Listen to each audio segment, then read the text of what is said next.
Thank you, sir. East Jammu Zone, esteemed DIG JSK Ranch, and esteemed SSP Jammu. Sir, SSP Jammu doctor Vinod sir और मुझे शहरी हैं, मैं आप सबका संहिता ये दूसरा जो एक्ट है वो इम्प्लीमेंट हो रहा है, और जो हमारा एविडेंस एक्ट होता था तो उसकी जगह पे भारतीय साक्ष्य अधिनियम, ये तीन जो नए एक्ट हैं वो इम्प्लीमेंट हो रहे हैं। मैं आपको थोड़ा सा करेक्ट बता दूं कि सर हमने पहले भी स्टार्ट कर दिया था कि नए जो 3 लॉ जो है वो आज से इम्प्लीमेंट होने जा रहे हैं, और जो पुराने लॉ थे वो रिपील हुए हैं। तो उसी सिलसिले में आज दुमाना थाने में एडीजी सर स्पेशली आए हैं, तो इसके बाद इस पर चर्चा होगी। तो सबसे पहले मैं रिक्वेस्ट करूंगा SSP Jammu doctor Vinod sir से कि वो एडीजीपी सर को बुक, और ये सिर्फ और सिर्फ इसलिए आजकल के बच्चों का ऐसा नेचर है, जब तक उनको सोसाइटी में थप्पड़ ना पड़े वो नहीं सुधरेंगे। ये बहुत बड़ा थप्पड़ है कि उनसे आप सोसाइटी के काम कराओगे कि तू चौराहा साफ कर, तुम मंदिरों की सफाई। और यहाँ पे एक चीज और है, जैसे सर अभी आपने बताया वुमेन्स के रिलेटेड जो क्राइम होते थे, मैंने अपने पंचायत और प्लस अपने मड ब्लॉक में वुमेन हेल्पलाइन के तहत 181 के तहत बड़े केस रजिस्टर करवाए। क्योंकि सर उसमें सबसे बड़ा रीजन क्या है कि कुछ लेडीज ऐसी हैं नहीं आना चाहती police station due to any reason, कोई उनका घर का इशू होगा, उनके कोई इमोशंस होंगे, वो नहीं आना चाहती हैं। जैसे अभी एक पुलिस ऑफिसर हमें बता रहे हैं कि वो ऑनलाइन अपनी कंप्लेंट रजिस्टर कर सकते हैं। तो शुक्रिया सर अवेयरनेस करने के लिए, और ऐसी मीटिंग्स होनी चाहिए, क्योंकि आज अगर कानून बने हैं तो लोगों में पहुंचने भी चाहिए, लोगों को पता भी चलना चाहिए, क्योंकि हम ही में से लोग क्राइम करने वाले होते हैं, और उन लोगों को इस चीज का नॉलेज भी होनी चाहिए कि कानून किस चीज से बने होते हैं। अगर 1818 मतलब 7वीं में चला था कानून, तो आज 2024 में चेंज हुए आगे, तो इसका अवेयरनेस करना भी हमारा ही काम है। और जो हमारे बीच बैठे लोग हैं, हमारे सरपंच हो गए, डीडीसी हो गए, बीडीसी हो गए, इनका वही फर्ज बनता है कि ये भी आगे लोगों में अवेयरनेस दें। खासकर हम जम्मू पुलिस की बात करेंगे तो इस वक्त जम्मू पुलिस का काम बड़ा अच्छा लग रहा है, और जहां कहीं हमें लगता है कहीं कमजोरी हो। हमारे हर थाने में मॉर्निंग में एक प्रोग्राम हुआ जिसमें जो कंसर्न थाना है उनके जो प्रोमिनेंट सिटीजन थे पास वाले, हम सब ने सबको बुलाया, और हमारे ये दिन जो है आज नए लाश को लेकर जो है सेलिब्रेशन की गई। उसी कड़ी को आगे बढ़ाते हुए अभी एडीजी जम्मू जोन श्री अनंत जैन जी वो हमारे बीच में अगले 10 मिनट में यहाँ पे होंगे। तो इसी के लिए आप सबको यहाँ पे आज इनवाइट किया गया है। तो जैसे मैं आपको बताता चलूँ कि हमारे जो 3 क्रिमिनल लॉज थे main, Indian penal code, criminal procedure code और इंडियन एविडेंस एक्ट, ये तीनों जो एक्ट थे ये आज़ादी के पहले थे। तो सरकार को लगा कि ये बहुत पुराने एक्ट हैं, ये उस टाइम की जरूरियात को देखकर जो है वो बनाए गए हैं, तो इनको रिपील करने की जरूरत है। तो उसी चीज को देखते हुए 3 नए जो एक्ट हैं वो आज से लागू किए गए हैं। वो BNS है, भारतीय न्याय संहिता, जो हमारा इंडियन पिनल कोड हुआ करता था, पहले RPC हुआ करता था, जब 370 टूटा तो उसके बाद इंडियन पिनल कोड के अंडर हम आ गए, लेकिन अब जो है वो BNS भारतीय न्याय संहिता, ये जो उसकी जगह पे जो है इम्प्लीमेंट हुआ है। उसके साथ साथ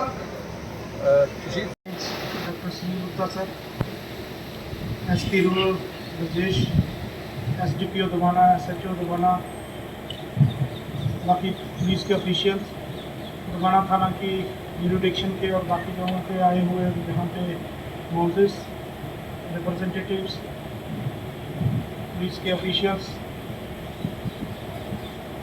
आज जो 3 नए क्रिमिनल लॉज हैं उनकी इम्प्लीमेंटेशन रात को 12 बजे से स्टार्ट हुई है।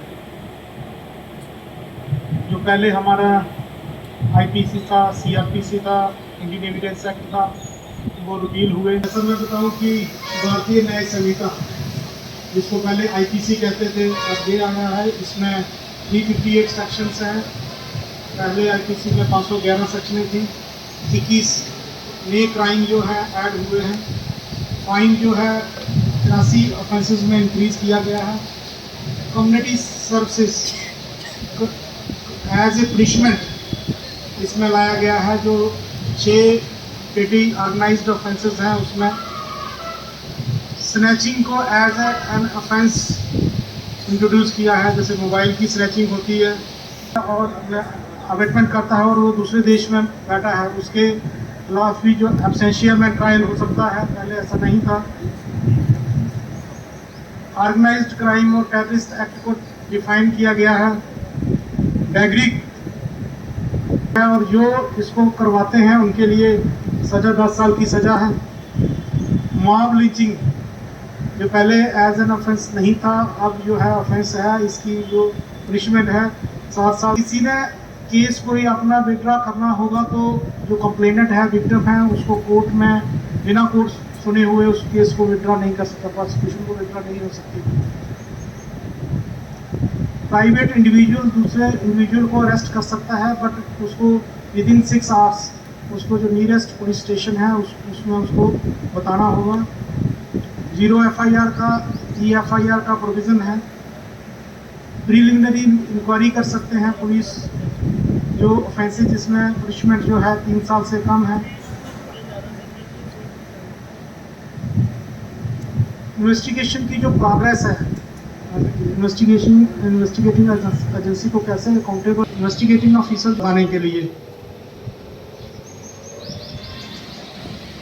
रेप केसेस में जैसा जो मेडिकल रिपोर्ट है, ये फर्स्ट को मेडिकल एग्जामिनेशन अगर विक्टिम की कंसेंट है तो विद इन 24 आवर करना है। और जो मेडिकल रिपोर्ट है, मेडिकल अथॉरिटीज़ को इसमें अकाउंटेबल ठहराया गया कि विद इन 7 डेज जो है रिपोर्ट जो है पुलिस अथॉरिटीज़ को इन्वेस्टिगेटिंग एजेंसी को देनी है। रूरल SDPO दुमाना, SHO साहिबान और यहाँ पर आए हुए मोअज़्ज़िज़ नागरिक इस एरिया के और हमारे मीडिया बंधु, ये आज ऐतिहासिक दिन है, न कि स्वतंत्रता के बाद बल्कि 1872 के बाद जब ये कानून वानून बने थे, उसके बाद पहली बार। इस बीच में कई बार इसमें सुझाव, इसमें अमेंडमेंट, इसमें निकालना, जोड़ना, घटाना बढ़ाना चला, लेकिन अब आपके सामने पूरी तरह से तीनों कानून नए तौर पर सरकार ने लागू किए हैं और पिछली रात से लागू हो गए हैं और बहुत सारी बातें आपको बताई गई हैं। मैं चंद बातें आपको बताना चाहूँगा जो अभी तक किसी वक्ता ने। पहले मॉब लिंचिंग यानी भीड़ द्वारा कारित हिंसा को 302, 304 ऐसे हमें लेना पड़ता था क्योंकि धारा ही नहीं थी। अब धारा है उसमें। अगर 10-20 लोग मिल करके किसी जात पात धर्म किसी बात के आधार पर किसी का कत्ल कर देते हैं, मार देते हैं, तो वो एक अलग सेक्शन है और उसमें 10 साल तक की सजा है। पहले ये वकील या डिफेंस लॉयर कहता था साहब जोश में हो गया, ये तो 304 है, 3 ही साल की सजा है। 304 में 5 साल की सजा है।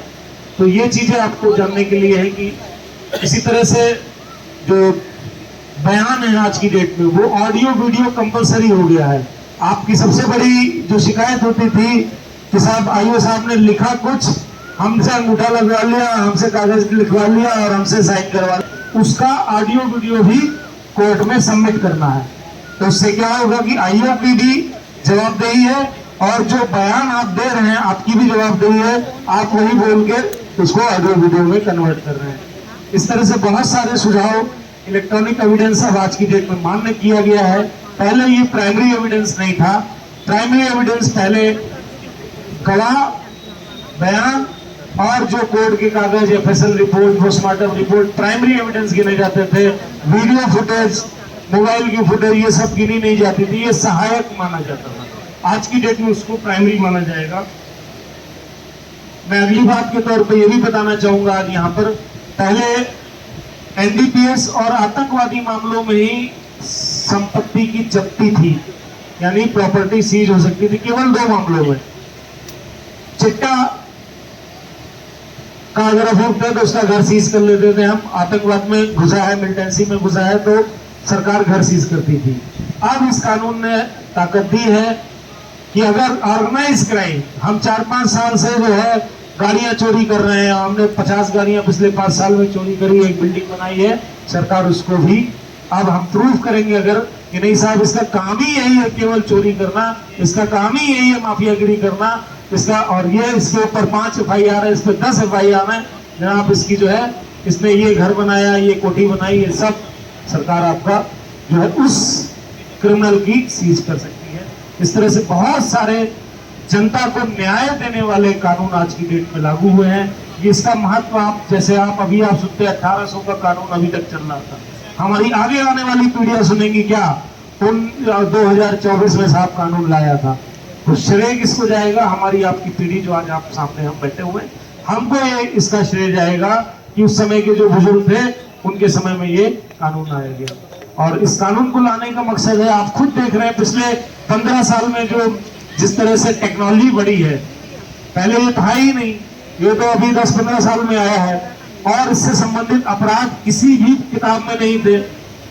बहुत सारे नाम आपने नहीं सुने होंगे, फिशिंग क्या है किसी को नहीं पता। एक तरह से इसको मैं समझे कि आपका पासवर्ड ऑटोमेटिक चला गया, आपकी फोटो माफ हो गई, तरह तरह के साइबर क्राइम है जो कहीं किसी धारा में नहीं थे कि इनको सजा क्या दी जाए। हम एक जनरल धारा 420 फाइन वगैरह होता था, लेकिन अब क्या होगा, ऐसे छोटे छोटे 6 पैटी ऑफेंसेस हैं, उनमें क्या होगा, कम्युनिटी सर्विसिंग का कॉन्सेप्ट। आप आ जाएं। ये लेक्चरर है sir Dumana high secondary school में से। मैं रिक्वेस्ट करूंगा रमन सिंह जो सोशल एक्टिविस्ट हैं,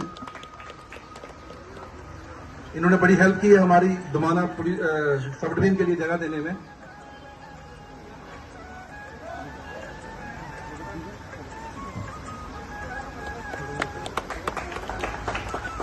थैंक यू सर। मैं अभी ADGP Jammu zone Shri Brajesh SP rural, SSP Jammu Shri Vinod, SDPO डोमाना, SHO डोमाना, और डोमाना के क्षेत्र से सभी आए मेरे सभी भाई, सभी दूर दराज से जितने गांव से लोग आए हैं, बहुत ही कम समय में आप लोगों ने शिरकत की, तो आपका बहुत बहुत तहे दिल से धन्यवाद। जिसमें कि एक हमारी कार्य प्रणाली में, हमारे कार्य करने के जो तरीक़ेकार में, उसमें बहुत हद तक बहुत तब्दीली आई, क्योंकि आज से 3 नए कानून हमारे लागू हो गए हैं, और इन 3 कानूनों में काफ़ी हद तक बहुत ही अहम बदलाव किए गए हैं। उसमें जो सबसे बड़ा बदलाव है वो एक दंड से लेकर एक न्याय की तरफ ले जाता है।